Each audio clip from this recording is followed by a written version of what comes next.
Hello, I'm Carol Owens, and this is Stockbridge Updates. This is quite the time in Stockbridge history.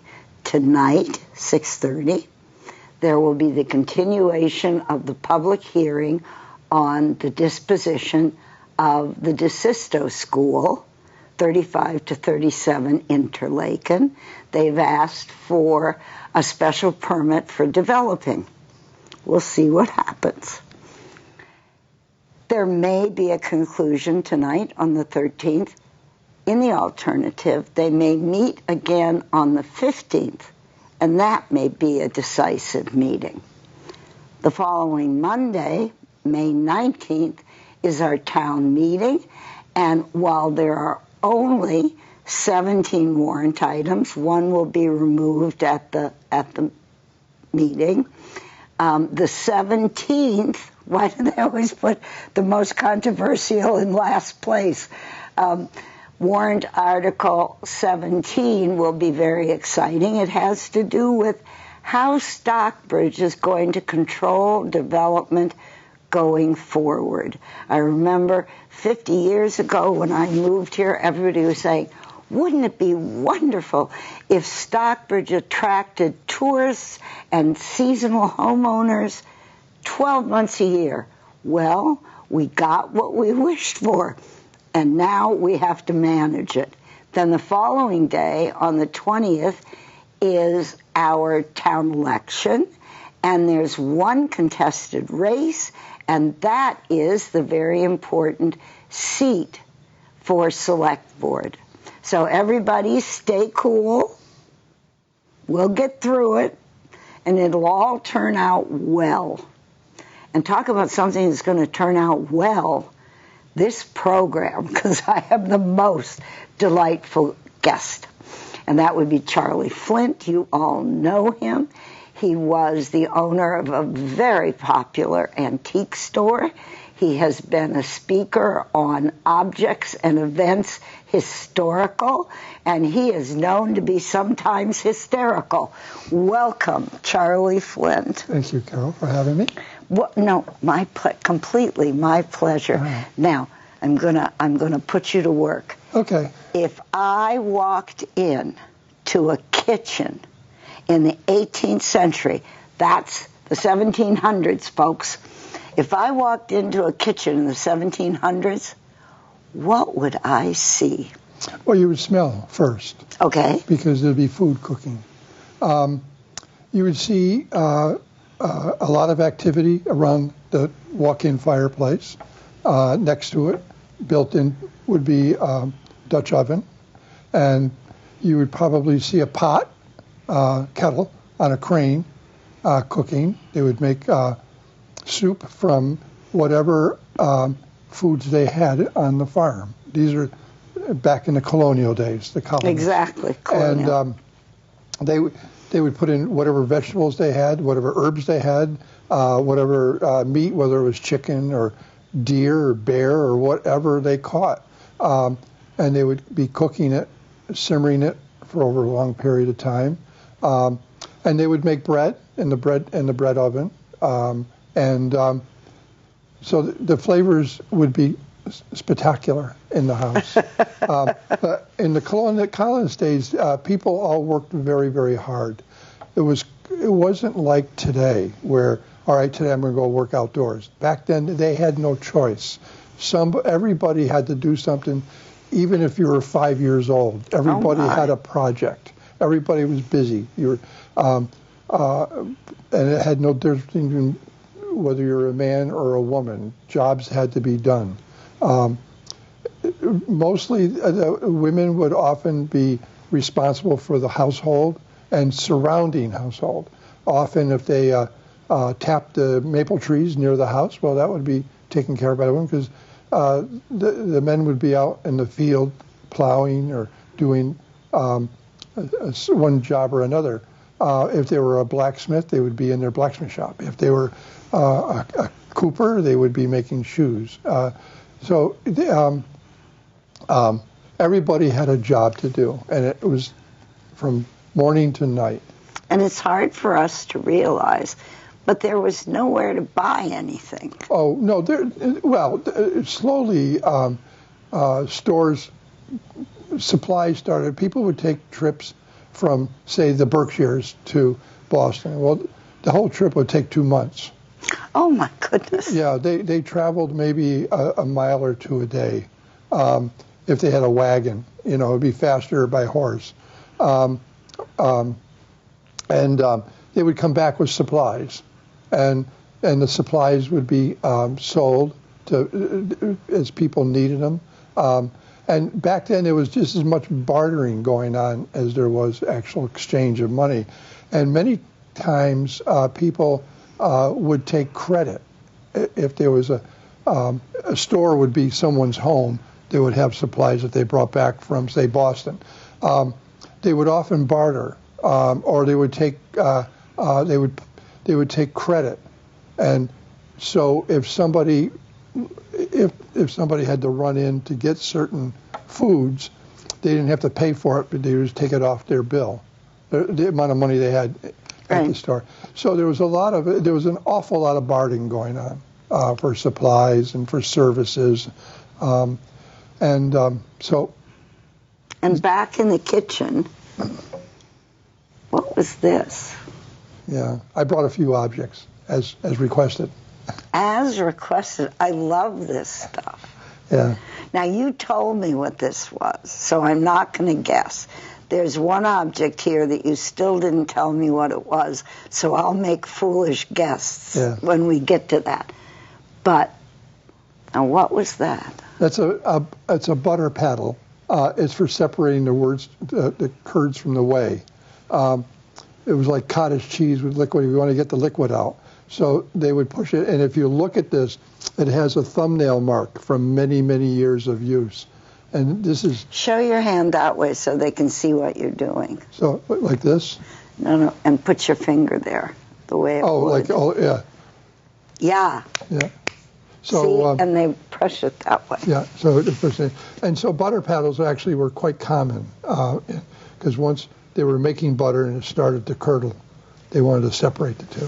Now, you know how much I love this one. Yes, the two-pronged fork was the earliest forks from Europe. This is American. And this is, you told me this was bone. Yes, that's bone, right? Or it could be wood. This little knife is wood. So it's... So you'd sit down at the table. These would be some of your utensils. Yeah, these are a little bit on the smaller side. Normally these would be a little bit bigger. I just happened to grab these two. And tell me something. What are the two tines and so forth? What are they made out of? Steel. Steel, yes. That is. Yeah, we used to go to dinner at a friend's house, and they had a set of 18th century forks and knives, and theirs are two prongs, and we used to eat with the two prongs. And to be honest with you, you don't think about it. You just eat with them. You don't miss the other prongs. Right, but the progress was from 2 to 4 prongs. Well, they went from 2 to 3 to 4. 3 was like around the time of the Civil War. After the Civil War, they seemed to go to 4. I don't know why that evolution exists, but it's the rule of thumb we use, the dates. Yeah, I understand. And now, how about this one? This is just a little Pilgrim period soup spoon, or a spoon that would be kept around the house for stirring things, whatever have you. Again, I just happened to grab them. This is a little ladle for pouring maybe gravy. Mm-hmm. This is pretty much the same thing. It's a ladle. They serve the same purpose, just a little bit. But what I liked about this is burl. Burl is a knot in the wood that was coveted by both the native Indians and the colonists because it was very, very hard. It was very difficult to work with. When you see something like this with all one handle, the handle itself doesn't have the burl, but that's above the burl. So the knot was right here, and they kept that part intact. And this is probably ash,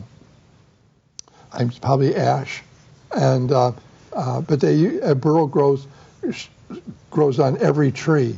So what's interesting, if there was a burl on a soft tree, a needle tree, it would be just as hard as if it was on a hard tree. Yeah. But the native Indians loved burl as well as the colonists. Now, just there, you explained that to me, and I found that very interesting. This is a rush lamp, and cattails, they called it rush. And they dried them, and then they soaked them in oil. And oil could be made from anything, from corn oil to whale oil to any vegetable oil, it always burns once you separate it. And the little rush would go, you see, a little piece of rush would go in there like this. And, rush is light, so it would hold it. They would light it. And it was a very dim light. It was a very inexpensive light, stinky light in some cases because you're burning animal fats. But it served a purpose. You know, and if you had the great privilege of having candles, this would hold a candle, and it would be made of beeswax. You know, Charlie reminds me that two of the rarest things that we really wouldn't think twice about were glass panes and candles. Yes, right. And they were dear, and they were expensive. And I'm going to get back to the woman, because I wrote a book, Women of the 18th Century, and one of the things I said in there was that she was the chief of production of what the man would provide, from hunting or planting and gathering. And then close to the door, as you said, in the dooryard, that which surrounded the house, there would be a kitchen garden. And maybe a maple tree for Sure. tapping. Yeah. Sure. Now what is this? It's called a FID, F-I-D, and that is a very important tool for the household. Okay. And it goes with this. Aha. This is a rope bed key. If you can picture the rope in a bed, and you would start at the dead end where the knot is, and you would twist the rope, and you would stick the FID in the hole to keep the tautness. Then you go down a row, okay, and then take the FID out. The FID has a little bit of a lip on it, so you can pound it out. Wow. And you would go through all the way down, and then you'd go back and forth and make the bed tight. That's where the saying, or the roots to sleep tight. Because the tighter the bed, the more comfortable the bed. Sleep tight. Yep. That's where it comes. That comes from this. They would sleep tight. Yeah. I love that. Yeah. We went to George Washington's headquarters Mount Vernon? in Newburgh, New York. Oh, Newburgh, New York. Right. Sorry. This is when he was on the march. Yes. And I recommend it to everybody. First of all, it has one of the cleverest museums I ever saw. They have a death mask of George Washington, and he doesn't look like his portraits, poor thing. Yeah. And they have different coins, some of them French, some British. Yes. Yeah. And that would have been period.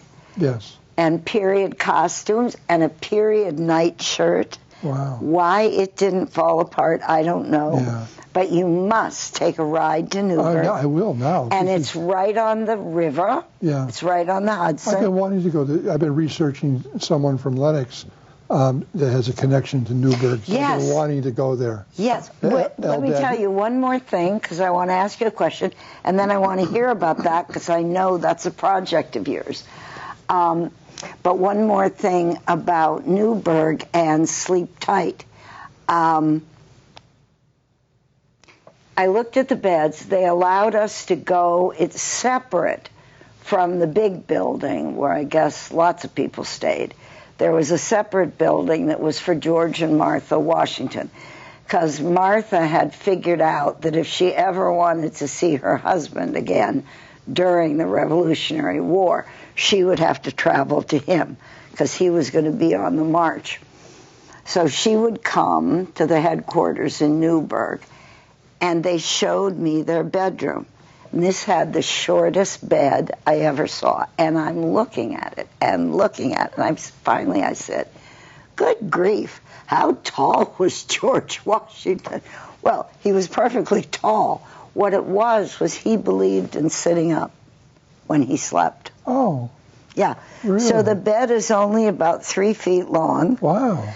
And the pillows behind him, look like some ad where they throw 16 pillows on a couch or a bed. And he would sleep sitting up. Wow. Yeah, because he just thought that was more. Now, tell us about the book you were working on. That's so interesting. Eldad Lewis was most interesting person I have ever researched. I'm the president of the Linux Historical Society, and when I first got involved with the society, his name would pop up once in a while, but nobody knew anything about him. Oh. But he seemed to be influential in the development of early Linux. He came here in 1776, and nobody knew where he came from. Nobody knew what he did. But he was a doctor. Not only was he a doctor in Linux, he was a surgeon. Huh. And I'll jump to the most interesting thing. In 1780, he performed cataract surgery on a local person because he couldn't see well. He had read about it, and he said, "Okay, I'm going to try this." Wow. I know. I think he was successful at it. But anyway, I'll just name a few things. He was a map maker. He was a surveyor. He was a surgeon. He published a newspaper one year in 1808. He practiced law. He was a judge. Oh my! I mean, it goes on and on what he did. He wrote books. He made the first map of Linux in 1790. I mean, he's just a guy. There's no end to him. And he came from Southington, Connecticut. His father owned a grist mill, very successful businessman, and he went to Yale. He graduated from Yale, I think around he was born in 17. I think around 1770 he graduated from Yale. I've been going back and forth with Yale, but they haven't been very cooperative. They're historians. I think that they not take me as seriously as I want them to. Oh. But I know that they have more information. I think they probably have to dig in the archives to find what I want, and they don't think of that. I don't know. I know that there's information there that could solve a lot of mystery. But anyway, I wanted to know what courses he took. I want to know what year did he graduate. I want to know, he had to be a star at Yale because of his accomplishments that nobody could ever accomplish in their lifetime. Well, you can do so much more when you're not surfing the web and watching TV. I know. But he was a fascinating man. He didn't seem like much stopped him. But his best friend in Linux, I can't remember his name, in 1780, said, "It's the most interesting man I've ever met, and we know nothing about him." Wow. I know. And I think that summed it up. Yeah. But I know he lived on Cliffwood Street near town, so I'm assuming his doctor's office was there. I'm not sure where he had a printing press. But anyway, but then he abruptly left Linux in 1810 and went to Troy, New York, where he published a newspaper for 1 year. So he took his printing press with him. And then he went to Newburgh, New York.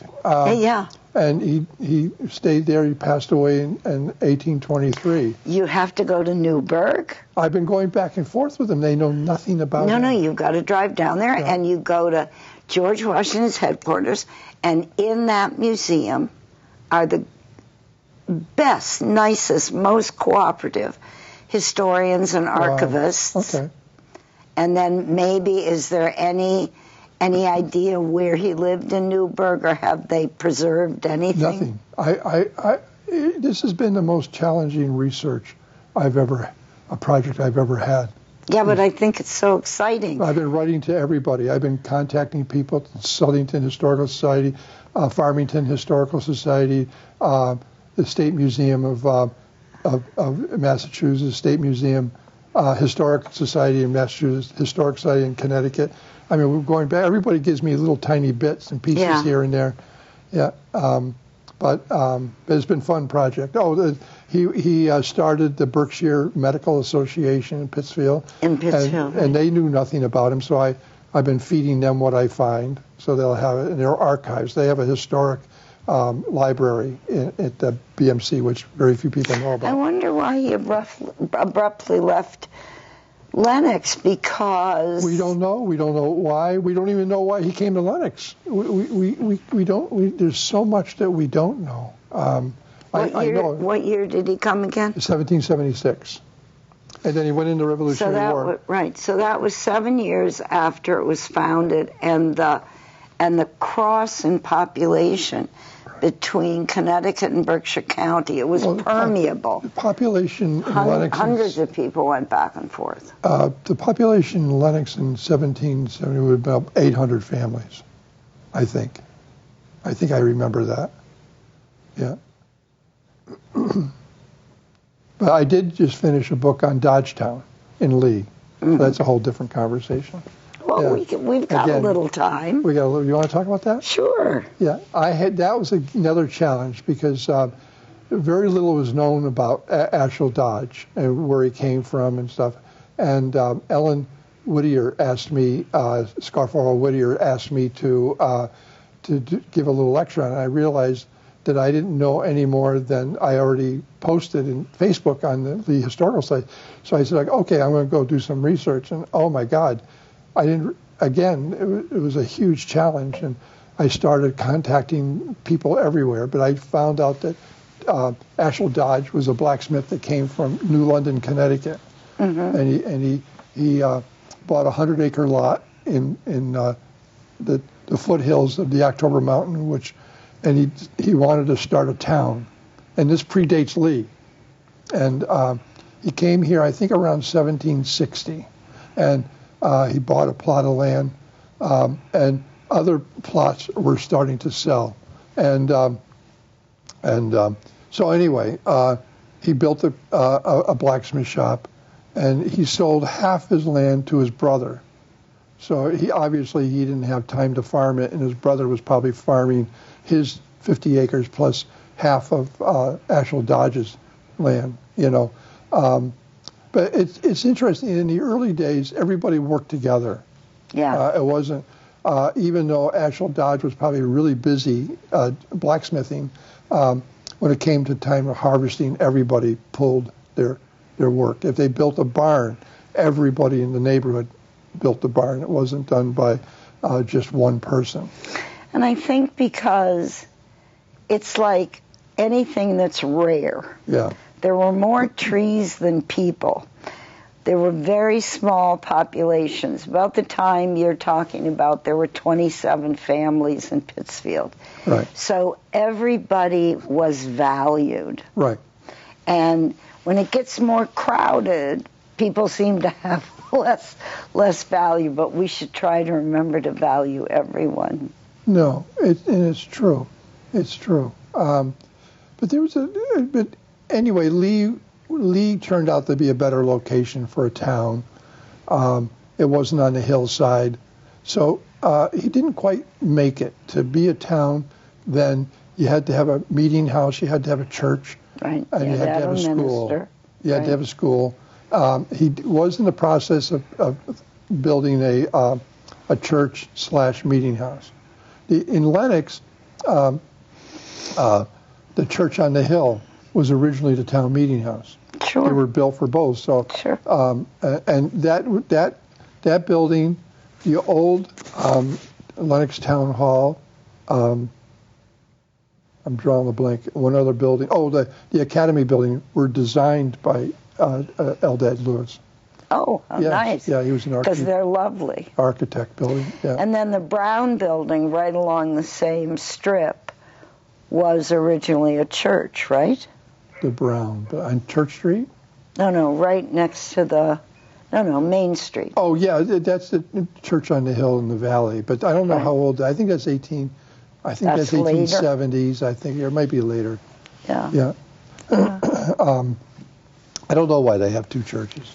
You know, it's such a delight to have you, and I only have 1 minute to close, and I'm going to bring us back to where we started, and that is we have a meeting about the disposition of DeSisto. We have a town meeting which will include the disposition of 35 acres in Interlaken. We have an election, and with respect to the select board, it's a binary choice. These are tense things. These are things that somebody's going to win and somebody's going to lose. We have to remain calm.